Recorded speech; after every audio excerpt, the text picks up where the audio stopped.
परत आली. आता ती गोष्ट कितपत सत्य आहे मला माहिती नाही आहे, पण त्याच्यामध्ये एका मुलाची धडाडी की मृत्यूला सुद्धा मी फेस करेन, ही जी तयारी आहे, ही तयारी असलेले युवकच राष्ट्र घडवू शकतात. आणि अशा युवकांची मागणीची विवेकानंद आपल्या या मागणीतून करतात की give me 100 Nachiketas I shall change the world. यांच्याविषयी आपण अधिक जाण्यासाठी सर्वजण उत्सुक आहातच. त्यासाठी आज आपल्याला जे वक्ते लाभलेले आहेत ते म्हणजे प्राध्यापक शिवराज पाटील सर संगमेश्वर महाविद्यालयामध्ये 22 वर्ष झाली आपली सेवा देत आहेत. त्याचबरोबर आपण बघतो की नुसते बोलते सुधारक असून चालत नाही. जो आदर्श आपण मानतो त्या आदर्शाप्रमाणे चालण्याचा प्रयत्न करणारी व्यक्ती जर असेल तर त्या बोलण्याला जास्त किंमत येते. आणि शिवराज पाटील सर 1995 पासून विवेकानंद केंद्राला जॉईन आहे. नुसते जॉईनच आहेत असं नाही आहे, तर विवेकानंद केंद्राच्या माध्यमातून जी भारतीय संस्कृती परीक्षा घेतली जाते या परीक्षेचे ते प्रांतप्रमुख म्हणून आपलं जबाबदारीची ती पार पाडत आहेत. त्याचबरोबर युवा विभागाचं नेतृत्व देखील प्रांत स्तरावरती ते त्या ठिकाणी करत आहेत. आपला अधिक वेळ न घेता मी या ठिकाणी पुढची सूत्र जी आहेत ती मॅडमच्या हातामध्ये देते. धन्यवाद मॅडम. धन्यवाद मॅडम. अतिशय अल्पशा अशा प्रास्ताविकामध्ये आपण संपूर्ण कार्यक्रमाचा परिचय करून दिलेला आहे आणि आजच्या दिवसाचं वैभव सर्वांना परिचित करून दिलेलं आहे. मी आपल्या महाविद्यालयाचे प्राचार्य डॉक्टर BN कांबळे सरांना विनंती करते की आजच्या कार्यक्रमाला लाभलेल्या प्रमुख पाहुण्यांचा सत्कार स्वागत करावं. प्रतिभेला पुष्पहार.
मान्यवरांचे आभार. मी महाविद्यालयाचे प्राचार्य डॉक्टर BN कांबळे सरांना विनंती करते की कार्यक्रमाचे प्रमुख पाहुणे माननीय प्राध्यापक शिवराज पाटील सरांचे स्वागत सत्कार करावा.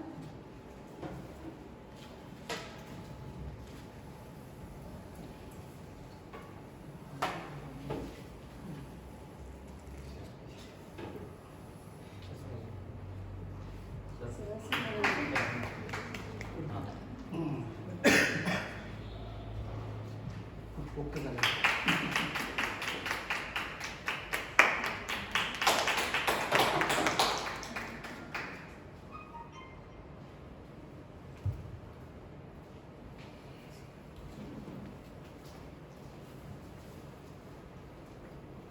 फुलांच्या सौंदर्यापेक्षा उपयुक्ततेला महाविद्यालयाने जास्त महत्त्व दिलेलं आहे.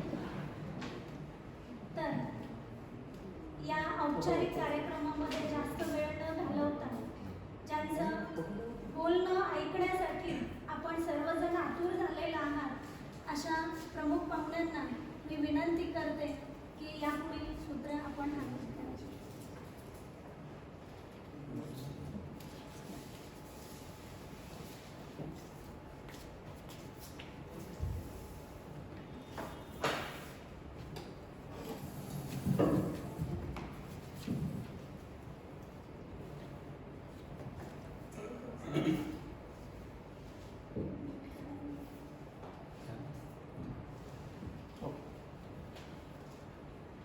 संस्थेचे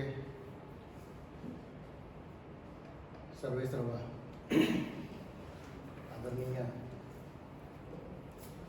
माननीय सर्वांचे प्रेरणास्थान विरूपाक्षजी शिवधर यांना ज्या दिनाचं औचित्य साधून या संपूर्ण कार्यक्रमाची तयारी, तो आजचा दिवस म्हणजे राष्ट्रीय युवा दिवस, ज्याची घोषणा भारताचे पंतप्रधान माननीय राजीव गांधी यांनी केली होती. ते पंतप्रधान असताना स्वामी विवेकानंदांची जयंती हा दिवस राष्ट्रीय युवा दिवस म्हणून साजरा व्हावा ही भूमिका त्यांची मागणीही होती देशभरातून. एक खूप सुंदर विचार मला सुचला बोलत असताना. आई जिजामातांचा जन्मदिवस, त्यांचीही जयंती, त्यांचाही स्मरण दिवस. एक असा विचार सुचला की राष्ट्रमाता किंवा जिजामाता असं म्हणण्यापेक्षा त्या भारतमाता होत्या आणि भारतातील प्रत्येक स्त्री ही भारतीय आहे. या उदात्त भूमिकेतून स्त्री हा विषय आमचा देश हाताळत आहे. त्यांच्याही चरणी नमन आहे. सोलापूरचे 4 हुतात्मे, त्यांचा उल्लेख ताईंनी केला. थोडी आणखीन त्यातली सुधारणा सांगेन. 1997ला मी ज्यावेळी सोलापूर महानगरपालिकेचे एक पुस्तक घेतलं होतं, महानगरपालिकेत उपलब्ध आहे, आणि त्यावेळी या विषयाचं मराठीतून हिंदीत असा अनुवाद करायचा होता. सोलापूर फेस्टिवल हा कार्यक्रम खूप मोठा होता सोलापुरात 1997-98 खूप मोठा. आणि पहिल्या वर्षी अनुराधा पडवळ ह्या सोलापुरात आल्या.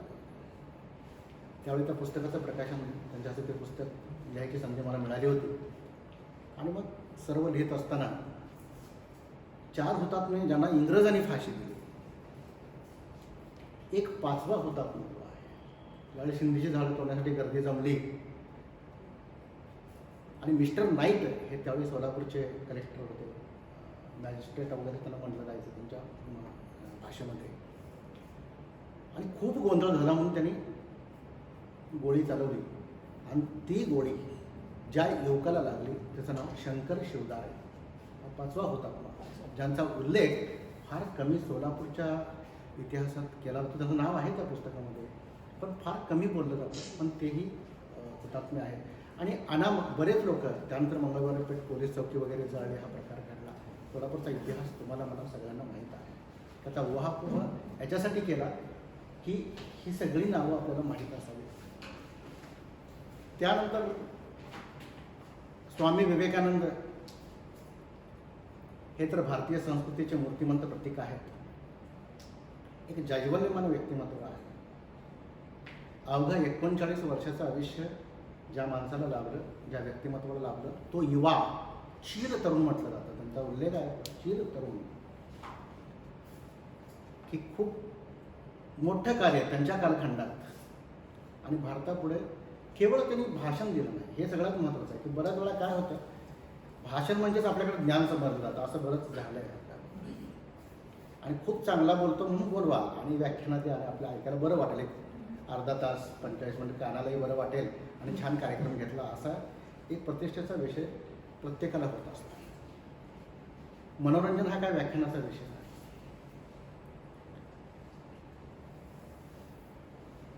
एक सुंदर विचार स्वामी विवेकानंदांनी या देशाला दिला आणि ह्या देशाला विचार देण्यापूर्वी त्यांनी ह्या देशभरातून पायी परिभ्रमण केलेलं आहे.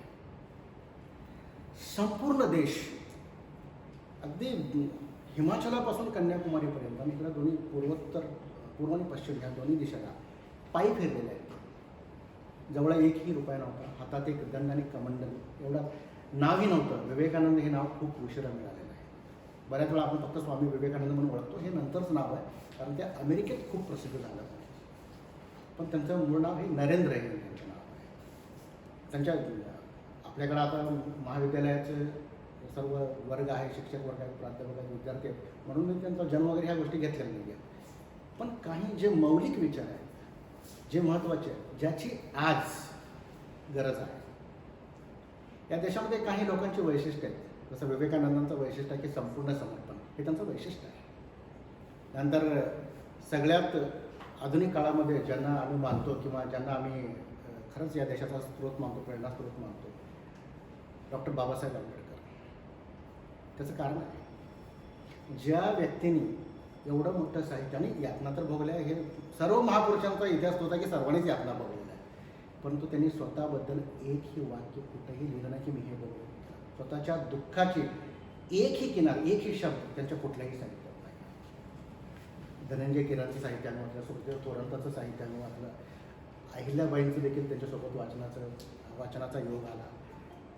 ही माणसं हितं मोठी आहेत, ज्यांनी आपल्या वेदना, देशवासियांच्या वेदना देशवासियांना सांगितल्या, पण स्वतःच्या वेदना, व्यक्तिगत जीवनाच्या वेदना कधीही देशाला सांगितलं आणि त्याला मोठं केलं नाही. माणूस मोठा म्हणून त्याची वेदना मोठी, हा भाग आपल्या देशातील महापुरुषांच्या जीवनामध्ये नाही, हे समजून घ्यायचं. म्हणून हे विचार मौलिक आहेत मुळात. म्हणून अशा अनेक भारत मातांचा उल्लेख देखील, मी कालच एक कार्यक्रम होता आणि तिथं बोलतो, सावित्रीबाई फुलेंचाही उल्लेख करतो.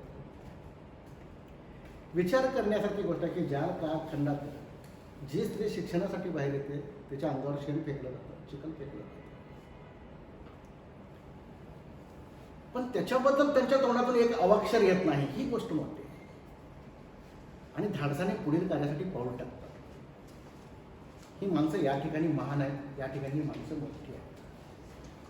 ही गोष्ट इतिहासात आम्ही अभ्यासले पाहिजे. त्यांचे विचार तर श्रेष्ठच आहेत, श्रेष्ठ आहेत म्हणून ते घराच्या बाहेर आले.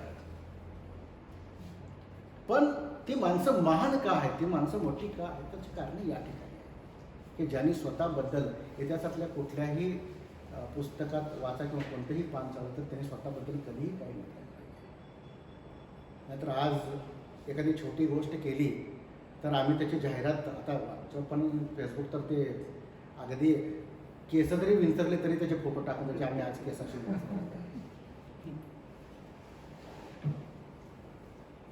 वक्ते स्वतःचं माझं व्याख्यान म्हणून वक्ते 10 ठिकाणी टाकलं. मी कालपासून त्याची धुमाकूळ बघतोय अगदी सोशल मीडियाला. स्वतःच्या प्रसिद्धीसाठी कुठली गोष्ट नाही. कधी कधी आता सत्कार केला करतो, मी सत्कार नको म्हणून सांगणार होतो आधी, पण झालं असं की सत्कार नको म्हणलं तरी जबरदस्तीने सत्कार होतो. त्याचे माझे जे आदर्श आहेत ते सिद्धेश्वर महास्वामीचे, ते कधीही सत्कार घेत नाही, कधी नाही, कुठेही नाही आणि कुणाचंही. कारण माणसाला मोह होताच कामा नये. मग असं कसं जगायचं? हेच तर जीवन आहे ना, हेच तर जीवन आहे. आणि हेच अभ्यासायचं आहे. म्हणून स्वामी विवेकानंदांच्या काही मूळ विचारांना मी स्पर्श करतो आणि मग त्याचा आपण वाहपूर करूया. भाषण नाही, मार्गदर्शन नाही, खूप ज्ञानी आहे हा आविर्भाव लागूनही नाही, पण 22 वर्ष ज्या चळवळीत, 25 वर्ष ज्या चळवळीत मी काम केलं आहे, तिथं योग वर्ग, स्वाध्याय वर्ग, संस्कार वर्ग, भारतीय संस्कृती परीक्षा, अगदी प्रांताच्या बैठकीपासून ते गृहसंपर्क, अगदी घरी घरी जाऊन लोकांजवळ बसायचं आणि त्यांच्याशी संवाद करायचा. शिवानंद माझ्याकडे नेहमी येतो, शिवपूजे मॅडमही आहेत, आम्ही थोडंसं काही काळ होत आहेत आमच्यासोबत. बऱ्याच गोष्टी आहेत. ज्यावेळी आमच्या अंगात एकच शर्ट, अगदी ज्यावेळी आम्ही सोलापुरात आलो, काय करायचं सोलापुरात, एम एसाठी प्रवेश घेतला, शिक्षणासाठी कुठेही ₹1 खर्च केला नाही, प्रत्येक गोष्ट मेरिटमध्ये. आज आम्हाला काय विषयच नव्हता, पण अंगात एक असेल, पण डोक्यामध्ये एक राष्ट्रीय विचार की बाबा स्वामीजींचा जो विचार होता तो आम्ही वाचायचो नेहमी, की पुढील 50 वर्ष हे राष्ट्र हेच तुमचं दैवत आहे. बाकीच्या सगळ्या देवदेवता काही काळासाठी गुंडाळून बाजूला ठेवून टाका. हा स्वामीजींचा खड्या स्वरातला विचार आहे. आणि हा विचार शिक्षणात रुजायला हवा होता. दुर्भाग्य आहे जी राष्ट्रीय चळवळ स्वातंत्र्यासाठी उभी केली या देशाने, त्या राष्ट्रीय चळवळीनंतर, स्वातंत्र्यानंतर राष्ट्र ही संकल्पना पुन्हा आमची दुर्बल होत गेली. बोलतो आम्ही 15 ऑगस्टला जय म्हणायचं, क्रिकेट आलं की जय म्हणायचं, विशिष्ट विषय आले की जय म्हणायचं, कुठंतरी काय आपण छोटे छोटे गट तयार केले की जय म्हणायचं. उद्देश काय का असेल, पण भारत माता की जय म्हणले की उद्देश मोठा होतो, असे आपली धारणा आहे, आपल्या सवयी आहेत. आणि जोपर्यंत आपल्या सवयी आपण बदलत नाही तोपर्यंत राष्ट्र ही संकल्पना माझ्या आणि तुमच्या हृदयात साक्षात होणार. स्वामी विवेकानंद म्हणतात, माणसाचा स्वभाव हा त्याच्या सवयीतून तयार होतो. म्हणून उत्तम सवयी असणं हे खूप महत्त्वाचं आहे. म्हणून थोडंसं त्यांच्या महाविद्यालयीन जीवनाकडे दृष्टिक्षेप टाकूया, एक नजर की ज्याच्यातून त्यांच्या जीवनात जे बदल होत गेले ते बदल नोंदवणं गरजेचं आहे. ज्यावेळी ते शाळेमध्ये शिकत होते, शिकत असताना त्यांना त्यांच्या आवडी खूप वेगवेगळ्या होत्या. एकतर त्यांना ध्यानाची खूप आवड होती, मित्रांना गोळा करायचा आणि खेळच खेळायचा, तर ध्यानाचा खेळ खेळायचा.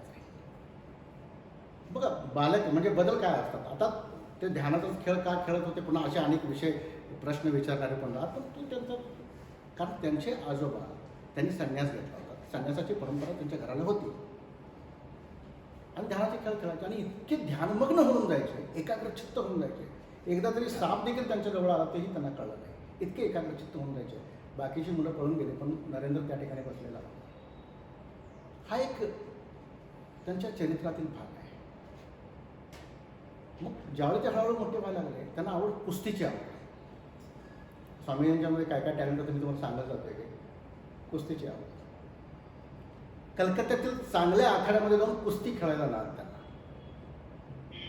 आजकाल कोण कुस्ती खेळतं युवा वर्ग, आणि कुठला शिक्षक कुस्ती खेळ रे म्हणतोय. माझ्या तर अलीकडच्या म्हणजे नोट्सच्या पलीकडे आम्ही कुस्ती खेळ रे. परवा एक आमच्या इथं शिक्षक आले होते आणि त्या शिक्षकांनी ते आता लॉकडाऊनमुळे शेतात गेले राहिला. त्यांची मुलं तिकडे, ते कॉन्व्हेंटमध्ये मुलं आहे, ते लहानपणापासून गावामध्ये राहिले होते. ते गावात गेल्यानंतर खूप दिवसानंतर त्यांना वाटलं की झाडावर चढावं. हळूहळू ते झाडावर चढले. मुलांना म्हणाले चढा रे तुम्ही. कुठे येतं मुलांना झाडावर चढायला? आजच्या पिढीला झाडावर चढायला येत नाही. मग आम्ही काय शिक्षण दिले? आम्ही काय शिक्षण दिले? फार वास्तववादी प्रश्न आहे. मग त्याच्यात धाडसच येणार नाही ना, आत्मविश्वासच येणार नाही त्या मुलांमध्ये. जर आत्मविश्वासहीन शिक्षण आम्हाला द्यायचं असेल तर आम्ही कोणतं शिक्षण त्यांना देतो? आणि कलकत्त्याच्या त्या कुस्तीच्या आखाड्यामध्ये नवगोपाल मित्रांचा, सुरेंद्रनाथ मित्र म्हणून गल्लीमध्येच राहायचे सिमोलिया भागामध्ये, आणि ते आखाडा चालवायचे. आणि नरेंद्र त्या ठिकाणी राहायला लागला आपल्या मित्रांसोबत. कुस्ती शिकता शिकता एके दिवशी त्यांचं काहीतरी असं झोपळा बांधायचं काम चालू होतं. एक इंग्रज खलाशी आला, त्या झोपळ्याचा एक बांबू हातून निसटला आणि त्याच्या डोक्यात पडला. तो इंग्रज आहे का तो भारतीय आहे याचा विचार न करता त्याची जखम, स्वतःचा शर्ट घालून जखम बांधली, काही पैसे गोळा केले, औषध पाणी केलं.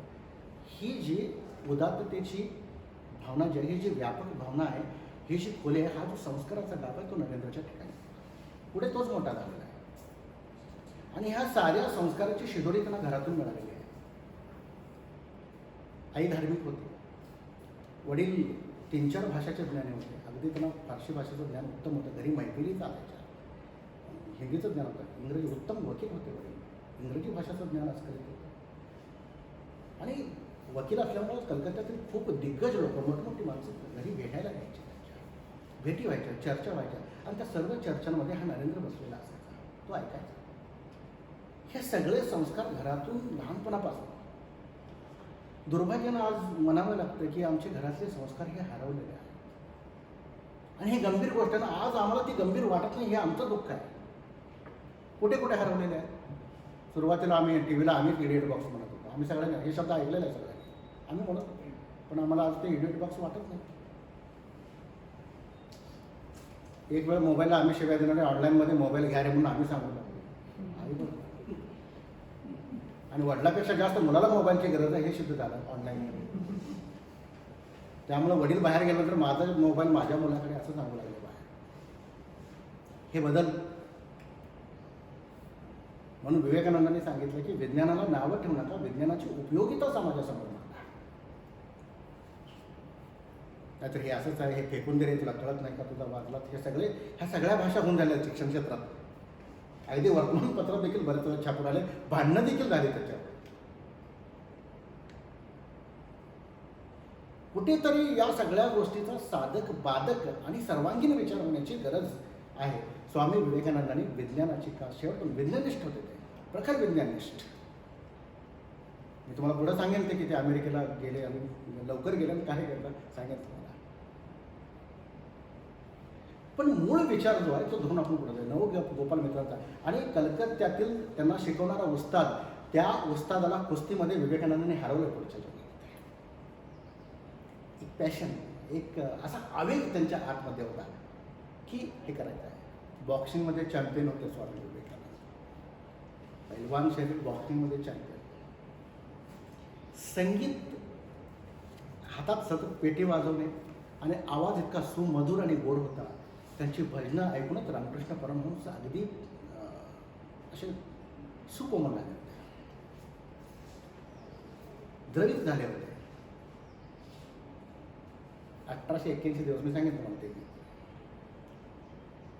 हे विवेकानंद आहे. आणि ज्यावेळी त्यांचं त्यांनी बीएचं वर्ष त्यांचं सुरू झाल्यानंतर त्यांना वर्गामध्ये त्यांच्या जीवनामध्ये आता बदल कसा झाला हे मी सांगतो आहे. प्राध्यापक विल्यम हेस्टी प्राचार्य होते ते.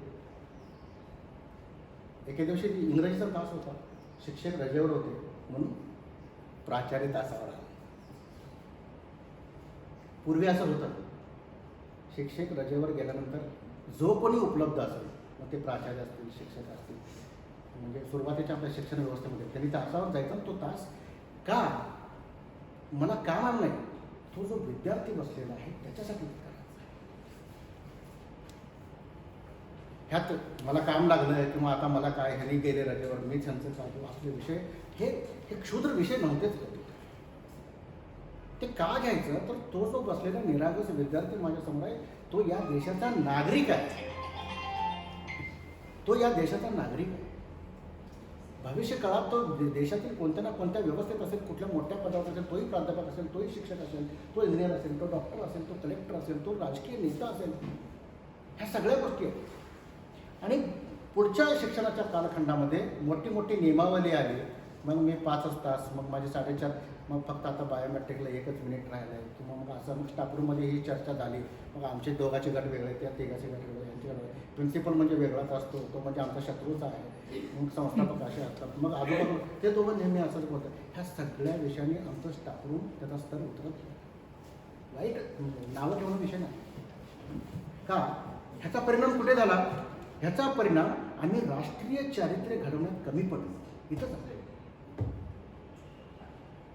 मीही तुमच्यासारखा शिक्षक आहे, मलाही त्या वेदना आहे.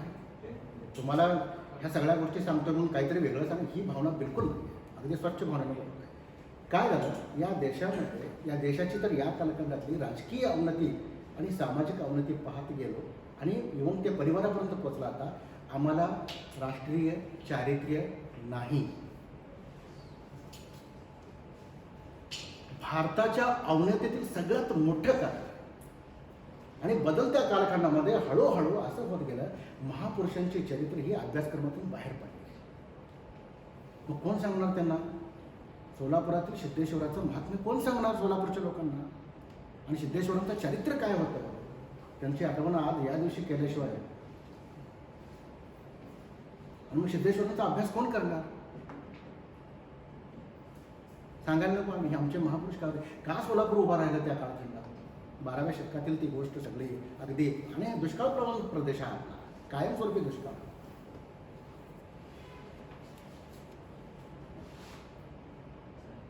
मग हे आमच्या पिढीला, येणाऱ्या पिढीला बऱ्याच वेळा, आता सिद्धेश्वर महाराज की जय आम्ही म्हणतो, पण आमच्या पिढीला आम्ही सिद्धेश्वर नाही सांगतो. त्याच्यावरती आम्ही काम करायला लागलो, सध्या चालू आहे आमचं काम. आणि पूर्व विभागातून बाळीबसला यायचे सिद्धेश्वर ध्यान करण्यासाठी, ध्यानच ते बसायचे. योगी, शिवयोगी म्हटलं, हे शब्द म्हणण्यासाठी नाहीत, हे आम्ही कधी सांगणार या पिढीला? म्हणून तो जो दिवस आहे मी सांगितलं, म्हणून तुम्ही सगळे माझे बंधू भगिनी आहात, मी तुम्हाला कधीच नाही आवडत. आपणही शिक्षक आहोत. आपली भूमिका इतकी मोठी आहे की त्याला आपण शब्दात बांधू शकत नाही, शब्दात बांधू शकत नाही. आणि म्हणून तो दिवस मला सांगणं गरजेचं वाटलं की प्राध्यापक विल्यम हेस्टी, प्राचार्य विल्यम हेस्टी वर्गावरती आले, मुलं बसलेली होती आणि त्यांनी शिकवायला सुरू केलं. आणि त्यांनी एक्सकर्शन नावाची ही कविता वर्गात शिकवायला सुरू केली. आणि ती कविता शिकवत असताना त्या कवितेमध्ये एक शब्द आला, एक्स्टसी,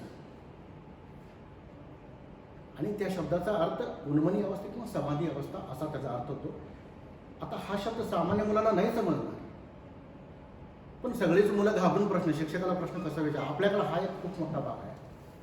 प्रश्न विचारला तर त्याला भीती असते की आता माझं काहीतरी होणार. आम्ही आमच्या मुलांना धाडसी केलं नाही प्रश्न विचारण्यासाठी. हा खूप मोठा प्रश्न आज देखील शिक्षण व्यवस्थेत आहे. पण नरेंद्र हा अत्यंत धाडशी होता. तो उभा राहिला आणि त्याने आपल्या प्राचार्यांना विचारलं, सर, एक्स्ट्रासी शब्द तुम्ही शिकवला, पण अशा पद्धतीच्या शब्दाचा जो अर्थ आहे समाधी अवस्था, याचा अनुभव तुम्ही घेतला आहे का? प्राचार्य विल्यम हेस्टीने अतिशय विनम्रपणे कबूल केलं, मुला, या शब्दाचा, या अर्थाचा अनुभव मी तर घेतलेला नाही आहे, परंतु ज्यांनी या शब्दाच्या अर्थाचा अनुभव घेतलेला आहे त्यांचं नाव मी तुला सांगतो आणि तू त्यांना जाऊन भेट. कलकत्त्यापासून थोड्याशा अंतरावरती दक्षिणेश्वरी म्हणून एक छोटंसं गाव आहे, तिथं काली मातेचं मंदिर आहे आणि त्या मंदिराचा पुजारी रामकृष्ण परमहंस यांनी या समाधी शब्दाचा, या अर्थाचा अनुभव घेतलेला आहे आणि ते नित्य घेत आहे. त्यानंतर मात्र स्वामी विवेकानंदांच्या म्हणजे नरेंद्रच्या मनामध्ये रामकृष्णांना भेटण्याची अनिवार्य इच्छा निर्माण झाली, कारण त्यांच्या मनामध्ये एक प्रश्न होता, देव तुम्ही पाहिला आहे काय? तोपर्यंत त्यांचा देवावरती विश्वास नव्हता. नास्तिक होते पराकोटीचे नरेंद्र, कारण ते ब्राह्मण समाजाच्या चळवळीमध्ये होते. सुरुवातीला जायचे नेहमी तिथे. राजाराम मोहन राय, ईश्वरचंद्र विद्यासागर, देवेंद्रनाथ टागोर, हे सगळी मंडळी त्यावेळी कलकत्त्यातील दिग्गज धोरणी होते आणि नरेंद्र त्या ठिकाणी, त्यामुळे ब्राह्मण